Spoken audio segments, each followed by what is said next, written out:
Assalamualaikum warahmatullahi wabarakatuh.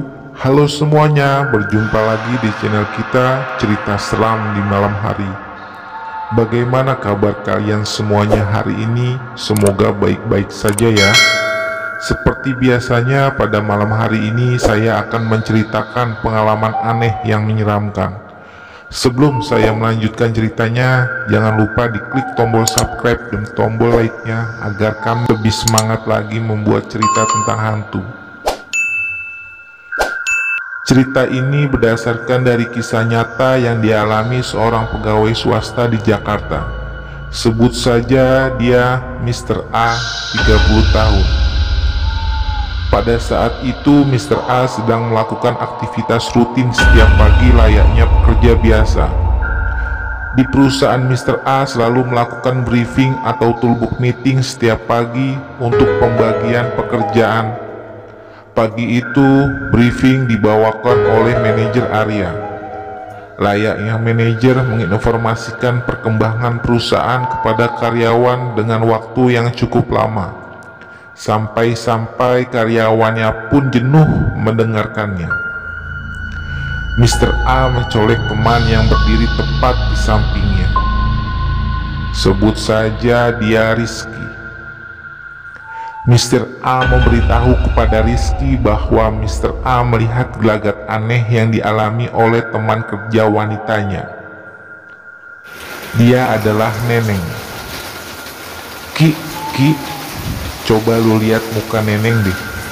Rizky menjawab. Kenapa emangnya, A? Jawab Mr. A.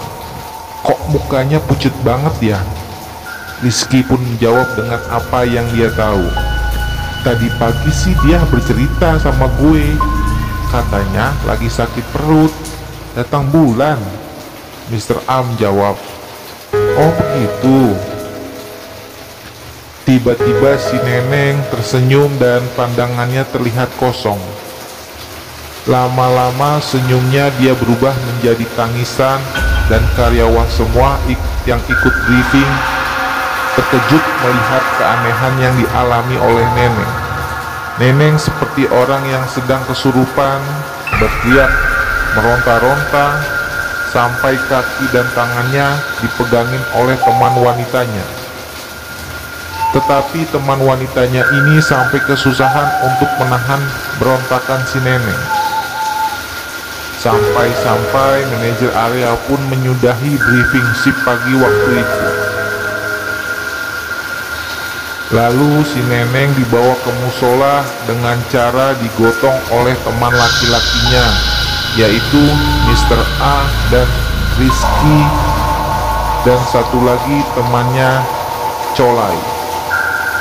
Si Neneng pun gak berhenti nangis histeris sambil mengucapkan, "Tolong jangan bersihkan tempat saya yang di gudang, karena itu tempat saya." sambil melotot mata si Neneng ke arah si Colai. Mr. A dan Colai pun panik. Untungnya Colai bisa membacakan ayat-ayat suci Al-Quran sambil meniupkan ke arah si Neneng. Selang beberapa menit, Neneng pun sadar.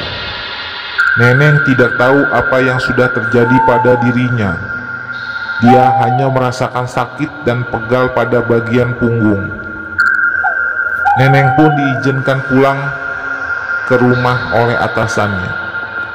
Mr. A dan Colai langsung bergegas melakukan pekerjaan seperti biasa sampai sore hari. Tibalah saatnya waktu pergantian shift siang. Tepat pada pukul 3 sore, Mr. A dan Colai pun beranjak pulang. Cuaca waktu itu tidak mendukung. Mendadak mendung dan hujan pun turun cukup deras.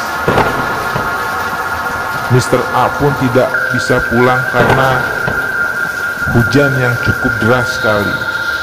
Sedangkan Colai, dia bisa pulang karena rumahnya tidak jauh dari pekerjaan. Tak terasa menunggu hujan reda, waktu menunjukkan jam 6 sore. Waktu itu Mr. A menunggu hujan reda di area ruang makan. Terdengar suara histeris kembali di bagian tangga dekat gudang. Mr. A mendengar suara histeris tersebut, dan kawannya Tommy pun yang tidak jauh dari tangga pun mendengarkannya. Ternyata suara tersebut adalah suara Rini, teman kerja Tommy.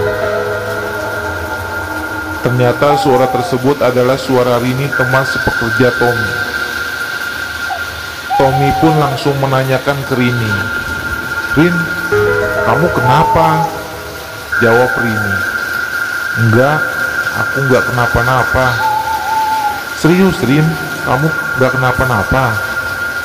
Kok tadi berteriak seperti orang yang sedang ketakutan?"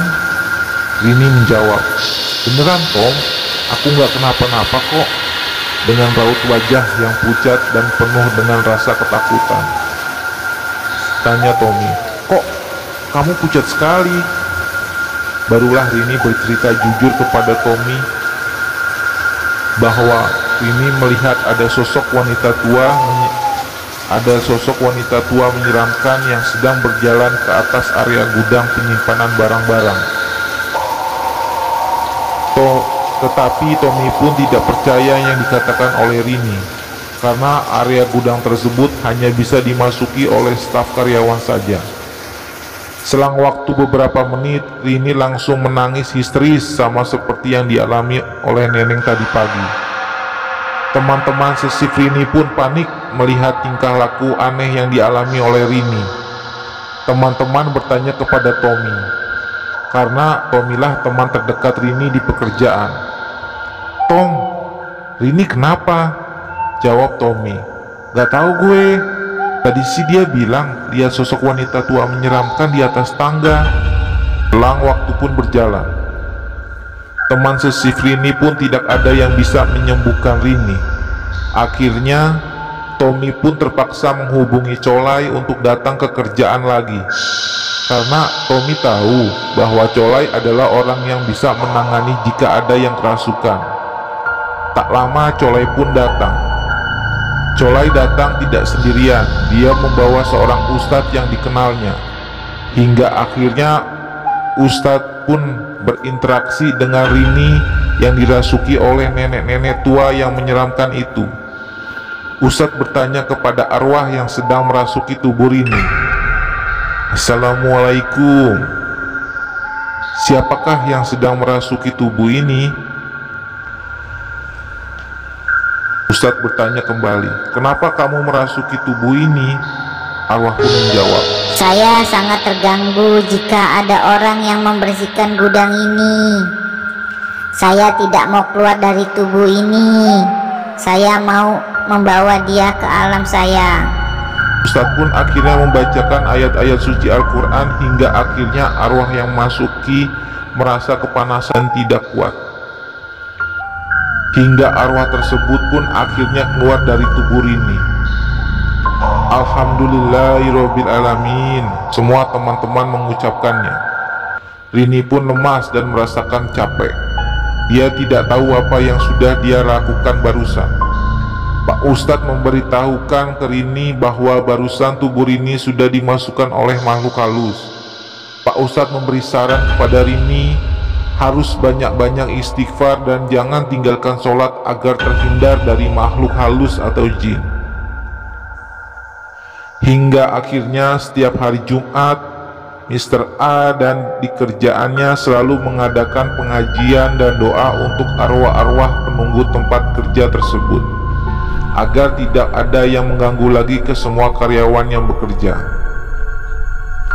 Pesan moral yang dapat disimak dari cerita ini adalah, di mana kita berada, kita harus selalu sadar, menyebut ayat-ayat suci Al-Quran, berdoa agar terhindar dari mara bahaya dan malapetaka, untuk menjadikan diri kita lebih dekat dengan Sang Pencipta.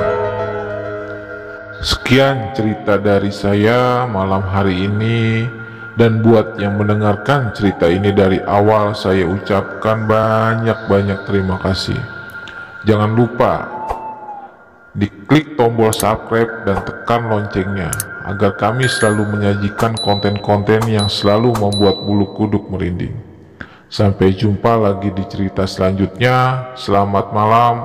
Assalamualaikum warahmatullahi wabarakatuh.